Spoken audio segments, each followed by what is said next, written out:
Zimbabwe, 1994. 62 children are out in the schoolyard on mid-morning recess at Ariel Primary School in the small town of Ruwa.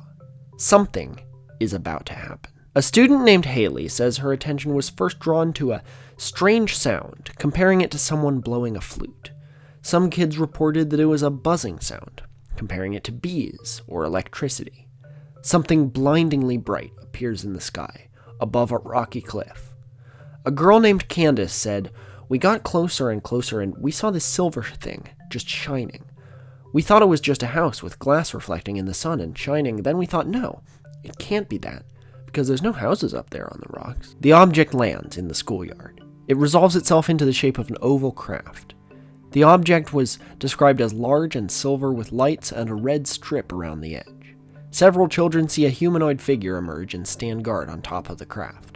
Another comes running toward them. A student described the figures running as bouncy, as if a human would run on the moon. Others described it as if he was running in slow motion. In later interviews as an adult, a woman known as Claire said that the figure was running in slow motion diagonally down the field, and then suddenly it would reappear in the corner where it started and do the same thing, and then it would reappear and do the same thing, and that was frightening. More frightening than seeing what these things actually were. One kid, Francis, said there were 3 beings. 2 of them were in the line of sight of the craft, and one of them was darting from the class toward the swimming pool, which was 200 to 400 meters from the playground. Similarly to Claire, he described the movement as disappearing and appearing a few meters ahead of itself. The children reported that beings wore shiny, tight-fitting black suits. They had very thin arms and legs and were about 4 feet tall in height. Some children drew the beings without hair. Others drew depictions of them having long, straight black hair and facial features that look like the alien archetype you know and love, known to the UFO people as greys. When the figure finally stopped in front of the children, many of them were entranced by its eyes, described as big, black, shiny pools that they could not look away from.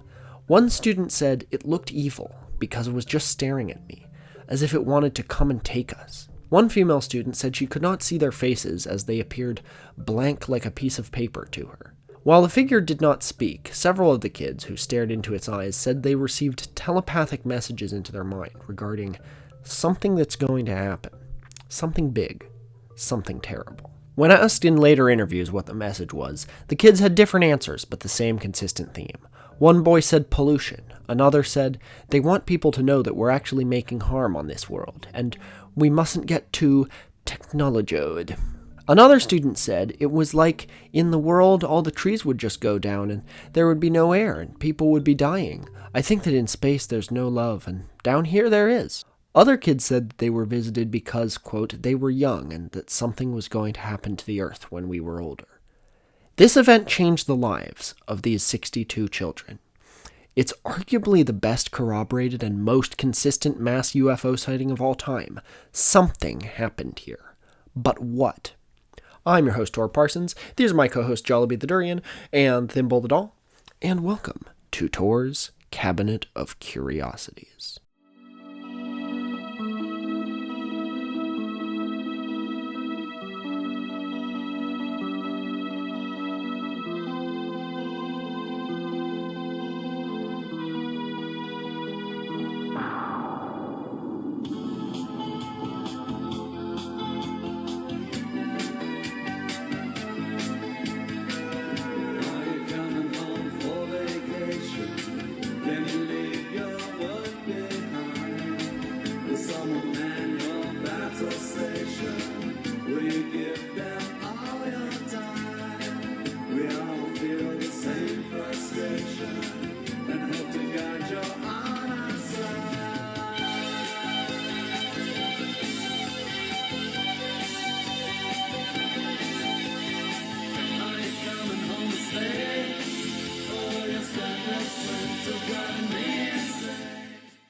Welcome back. It's Future Tor taking care of housekeeping.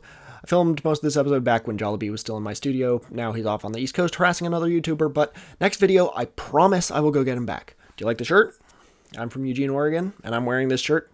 Call that Disco Duck. Anyway, It's been forever since I've done a fan art roundup, so by Safi on the Discord, here's Jollibee's Cabinet of Curiosities, the Durian Speaks, the me co-hosts. Thimble looks on in confusion, unchanged. There's now also fan art of Jim, my business manager and co-writer of the Bell Labs episode, done by regular fan artist Mareep. Speaking of Jim, there's a big Tor's Cabinet related announcement coming up that he's made possible. You might already know what it is, because I've already announced it in a couple of places, but I'm not going to advertise it in a video until I can be sure we can ship outside the United States. Mirror World Clement has this take on Jollibee. Human, I remember your cabinet. I'm cabinet?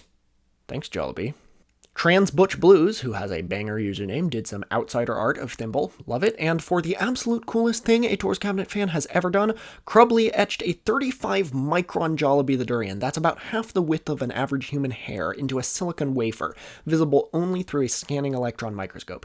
If anything is relevant to my Bell Labs episode, it's that. Wish I could have included it in the video. Thank you, Crubbly. And Lies. There's a Discord channel called Lies that is for lying. Many moons ago, I said I'd feature my favorite lie in each video as Lie of the Week, and I only ever did that a few times, so here's 3 lies to make up for it. From the Arson Bird, another quality username, Thimble Adal was once briefly betrothed to King Henry VIII, but was thrown out of the king's court after she was accused of witchcraft, and for threatening the king's life several times, in addition to a failed assassination attempt. Amelia Bedelia.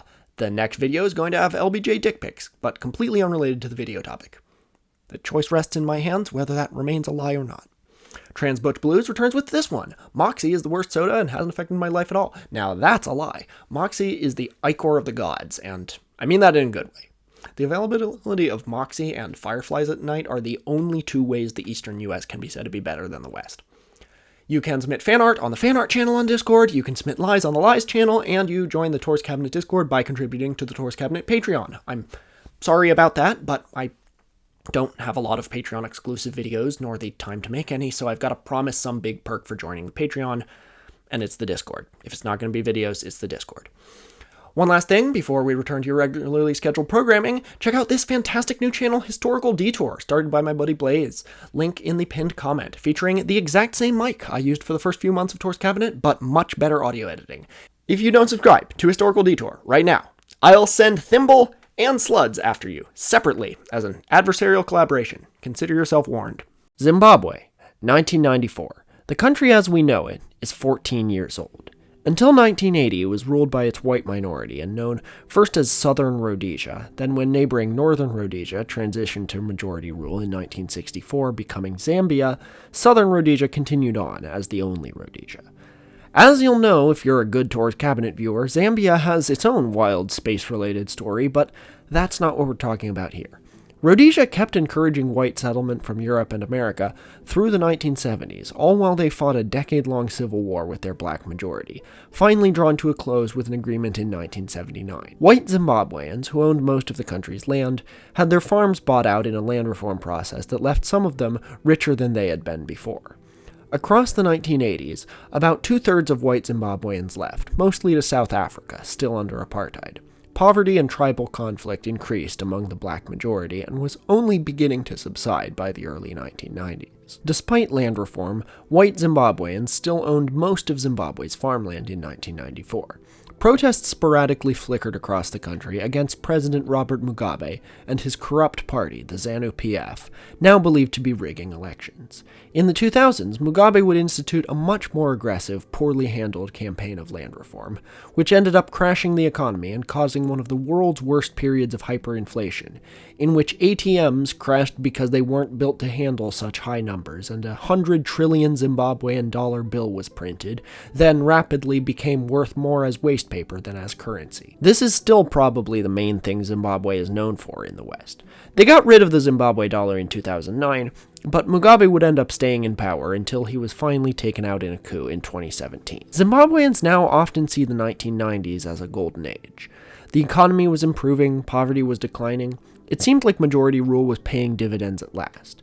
Zimbabwe now had well-off black businessmen too, some of whom sent their kids to this elite private school in Ruwa, officially mixed race but still white-dominated, where, on September 16, 1994, something happened.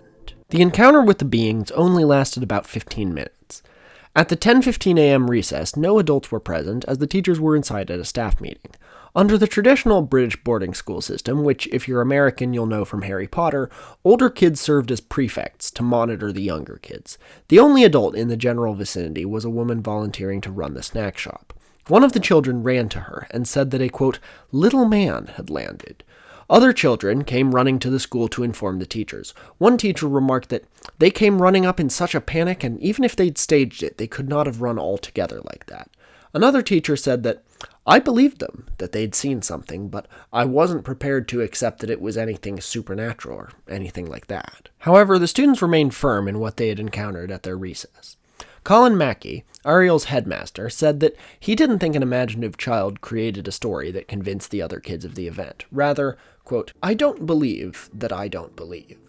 I honestly believe they saw something, but for me to draw a conclusion as to what it is, I don't think I could do that at this point in time. In an interview with Dutch TV anchor Tineke de Noy for the series Tineke and the Paranormal World, the kids said that many of them had dreams about the incident afterwards. They said it was in a bad way. One child spoke about how she dreamt about it for a year, but then she suddenly stopped dreaming about it. The same child also dreamed that the alien had later abducted her from her bed. Some of the kids seemed to have had symptoms of PTSD from the incident. Not all of them, though. One male student said that he, quote, wasn't scared a bit. It was all fun to me. Even though many of the students were terrified, none of the kids said they wished it hadn't happened. They felt privileged to have the visit and wanted to see the aliens again, but closer. Local Zimbabwean UFO researcher Cynthia Hind interviewed the children and found their backgrounds were varied and diverse. Though they all came from privileged families, as the tuition was expensive, they were both black and white. All of them described the features of the figures and the UFO similarly despite different upbringings. There wasn't even a consensus among the kids that they saw aliens at all. The white kids believed they were aliens, but some of the black kids thought the beings could have been Zvikvambo, which are effectively zombies, or Tokloshe, goblin or fairy-like creatures that appear in folklore all across southern Africa. The kids who thought these beings were goblins burst into tears as they feared they would be eaten. One witness, as an adult, said, I could see the little man, about a meter tall, was dressed in a black shiny suit, that he had long black hair, and his eyes, which seemed lower on the cheek than our eyes, were large and elongated. The mouth was just a slit, and the ears were hardly discernible. Hind believed that these varying interpretations, that also all had similar drawings and descriptions, brought more credibility to the idea that the children had all seen a similar event. In her view, they had seen something they couldn't describe and attempted to describe it in different ways. Then again, she was herself a UFO enthusiast. She clearly wanted to believe. It was Hind's review and documentation of the UFO encounter that drew the awareness of John E. Mack, a Harvard psychiatrist. Hind saw Mack as, quote, open-minded and prepared to listen, but an academic of some standing. He was ready to believe the kids had seen something truly extraordinary, ready to risk his job for it. John E. Mack was the head of the psychiatry department at Harvard Medical School from 1977 to his death in 2004. He wrote a Pulitzer Prize-winning book in 1977 on Lawrence of Arabia, A Prince of Our Disorder, The Life of T.E. Lawrence. He began researching alien abductions in the early 1990s. Initially, he thought that people who claimed to be abducted by aliens were mentally ill, but over time he found that he couldn't convince himself all these stories were false. In 1994, before hearing about Ariel School, he wrote the book Abduction: Human Encounters with Aliens. One of Mack's peers, Paul McHugh, at Johns Hopkins Medical School, saw Mack as a brilliant fellow who occasionally loses it, and this time he lost it big time. Originally, Mack had planned to do a book on African alien encounters and abductions in general, but when he heard about the Ariel School, he focused on that. He did not necessarily say that they encountered aliens. He said they encountered something. This is an important detail to remember about John E. Mack. He believed in alien abductions. He did not necessarily believe in aliens. He did not believe that there were physical beings traveling to Earth from other planets in spacecraft. He saw alien abductions as a psychological phenomenon. Okay, so did he think it was mass hysteria? Did he think it was all in their heads? No.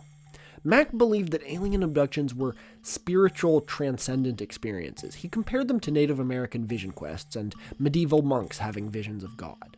Having visions of some greater cause, purpose, or being, often with a motivating message of protecting humanity or nature, just like in the Ariel School case, seems to be a relatively common thing that happens to people.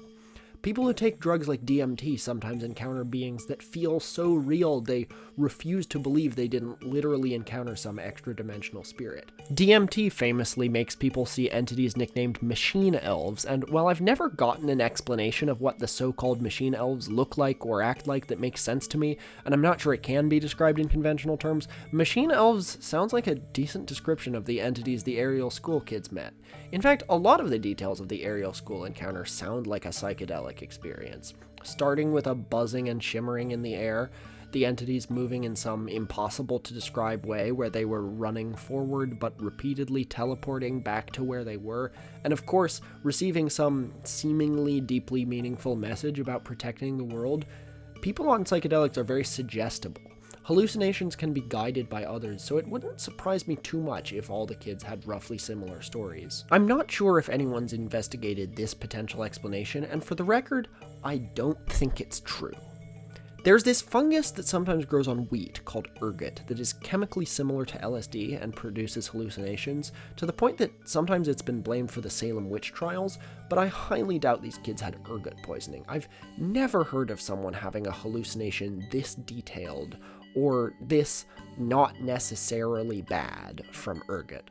I don't know of a way 62 kids could accidentally have been poisoned with something that had psychedelic effects. Anyway, John E. Mack noted that one of the most consistent cultural universals is reported contact with some kind of higher being. The modern Western equivalent of that, he thought, seems to be alien abduction. If people have stories like these the world over, do these higher beings exist? Mack said it's worth studying, at least. The fact that Mack did caused Harvard to investigate him, the school's first ever investigation of a tenured professor. Harvard convened a special faculty committee, chaired by Dr. Arnold S. Relman, the former editor of the New England Journal of Medicine, and an appointee to the Massachusetts State Board of Medical Examiners. Other panel members included Harvard's legal counsel and the associate dean of the medical school. According to Daniel Sheehan, Mack's legal counsel, the committee had written its draft report of its findings of fact against Dr. Mack before Dr. Mack was ever informed of any specific accusations of misconduct. The draft report was never released to the public, but Sheehan summarized it, saying it finds that it is professionally irresponsible for any academic, scholar, or practicing psychiatrist to give any credence whatsoever to any personal report of a direct personal contact between a human being and an extraterrestrial being until after the person has been subjected to every possible available battery of standard psychological tests which might conceivably explain the report as the product of some known form of clinical psychosis. To communicate, in any way whatsoever, to a person who has reported a close encounter with an extraterrestrial life form that this experience might well have been real is professionally irresponsible. The committee makes a specific finding that such conduct on the part of Dr. John Mack was in violation of the standards of conduct expected of a member of the faculty of Harvard University. Again, Mack did not necessarily believe in extraterrestrial life forms. Mack was eventually cleared of any wrongdoing, but he never got over his sense of betrayal from his colleagues and Harvard. He spent the remaining years of his life speaking and writing about UFOs and other spiritual experiences, which he categorized as all roughly the same thing, before being suddenly killed by a drunk driver in 2004. Skeptics state a variety of reasons to discredit the children's encounters. 2 days before the incident, the Zenit 2 rocket, used to launch a Russian satellite, had begun its re-entry, falling back to Earth, causing a fireball in the sky over the southern hemisphere. Zimbabwean radio at the time was heavily hit by calls saying they saw a UFO. Demobili Kotoda, who wrote a paper for the Malawi Medical Journal titled Episodes of Mass Hysteria in African Schools, a Study of Literature, found that this was a simple case of mass hysteria and, quote, time should not be wasted in a fruitless search for environmental precipitants, which by reinforcing behavior may serve to prolong these episodes. In other words, mass hysteria should not be a diagnosis of exclusion after all the physical, chemical, and biological factors have been ruled out. There is, after all, a long history of strange mass hysteria episodes in schools, especially African ones. Look up the Tanganyika laughter epidemic. But this journal article doesn't present any evidence for why this is obviously a case of mass hysteria, and the other cases that are definitely mass hysteria all caught on gradually and lasted days, far more like something is happening to us and we can't stop than we all saw this specific thing at this specific time. Skeptics also pointed out that the kids could have been influenced by TV programs and movies. Cynthia Hind remarked that a lot of these kids don't go to the movies. They live in the country. Parents are farmers. This casts some doubt on Hines' general credibility, I think, since it's obviously not true. All the news coverage consistently identifies Ariel School as an elite private school. At the beginning, some of the kids' reports mentioned the entities running towards the swimming pool. Do you think your average elementary school in Zimbabwe has a swimming pool? Brian Dunning, of the Skeptoid blog and podcast, noted that Ruwa is a suburb of Harare, a city of millions of people and the capital of Zimbabwe. In 1994, the school still had a majority white student body. Ariel was one of the most expensive private schools around, and the students would have been exposed to movies and TV about aliens. Dunning also didn't like how Mack interviewed the children because he felt that it was filled with heavy baggage of bias and preconceived conclusions on Mack's part. When multiple witnesses see something, they should be interviewed as soon as possible and separately to prevent cross-contamination of the stories. Mack arrived in Zimbabwe 2 months after the encounter, after most of the students had been interviewed many times before, often together.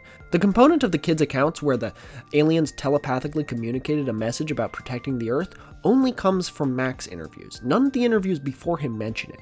Rather, Dunning believes that Mack prompted the kids, suggesting things like, did they give you a message? What was it about?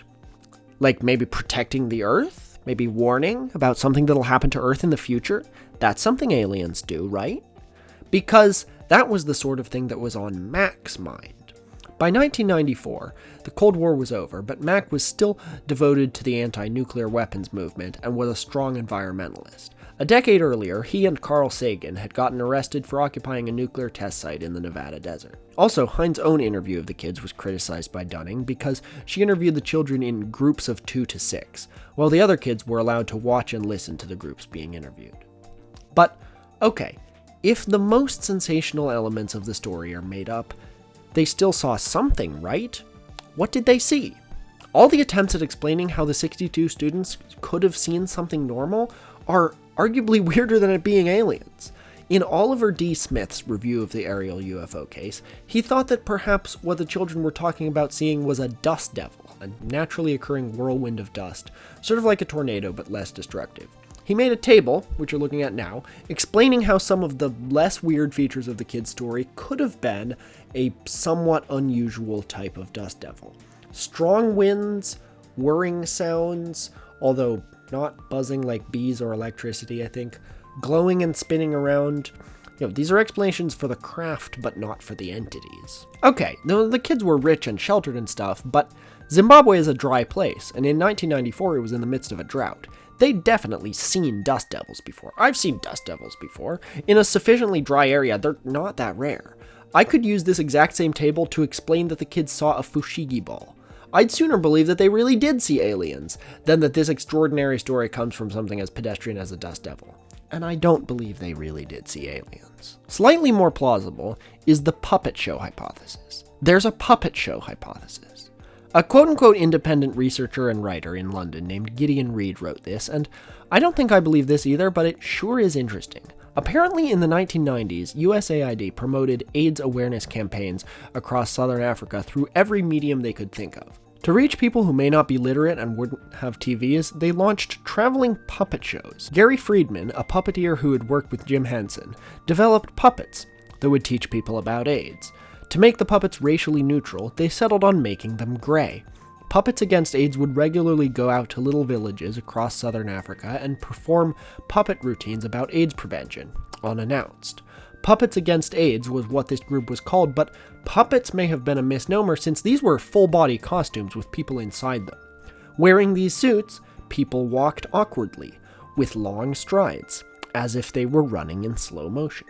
Sometimes, kids would be scared of them, or even misidentify them as tokloshes, or, in one tantalizing story Reed cites, aliens. Reed shows photos of Gary Friedman's puppets next to pictures drawn by the kids at Ariel School. He does a clever job of pointing out the similarities, but he kinda undermines his credibility by then suggesting that the kids misidentified the puppeteer's white van as the flying saucer the aliens came out of. Again, these kids were rich. They knew what vans were. And nobody has come forward to claim they did this impromptu performance with the kids. nor a reason why they would do this impromptu performance for the kids.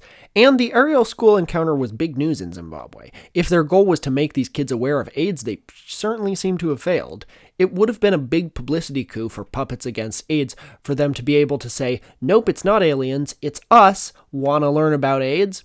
There are consistent details of the story that are too weird, I think, for it to have been a puppet show. Also, one of the most consistent details is that the beings were small, whereas the people in suits with Puppets Against AIDS, the suits were super tall. If the kids had seen enough TV to recognize what pop culture aliens look like, I also think they'd be able to recognize puppets. None of the kids have recanted their stories. They still all believe what they said as children. It clearly made a lifelong impact on almost all of them. Some of the kids went into social work and environmental protection fields. As to what happened in that playground, skeptics think it was mass hysteria, natural phenomena, or children lying. Yet, all of the children have maintained all throughout their life that something unusual did occur, and they saw something. Most people who've met them believe that they at least think they're telling the truth. It's up to you to decide who you believe, but me and my co-author, Nick, I suppose we want to believe. I don't have a theory, and neither does Nick. There's one more testimony from that day that this video would be incomplete without including. I said none of the kids had recanted their stories. Well, one did. Dallin Vico is one of the 62 students. In the past, he described his own experience of the encounter in terms that roughly line up with the others' stories. But in a Netflix documentary in 2023, he said that he pointed out a shiny rock in the distance and told his classmates it was a UFO. He never expected anyone to believe him and was shocked when the story started spreading. This can't be it, right? It just can't be. I can't imagine this guy convincing 60 other kids that they just had a life-changing close encounter with aliens. They saw something that day. The question, of course, is what?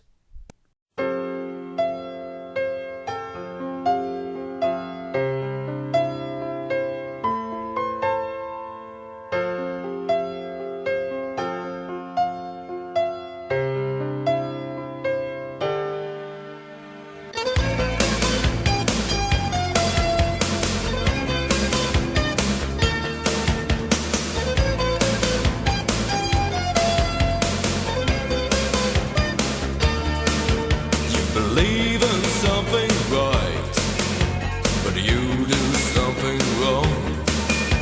A loaded question will break your bones, what puts you on your knees.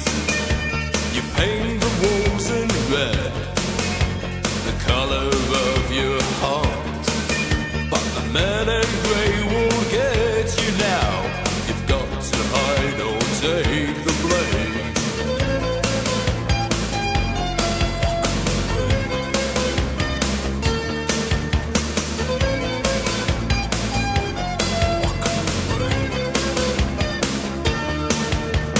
Want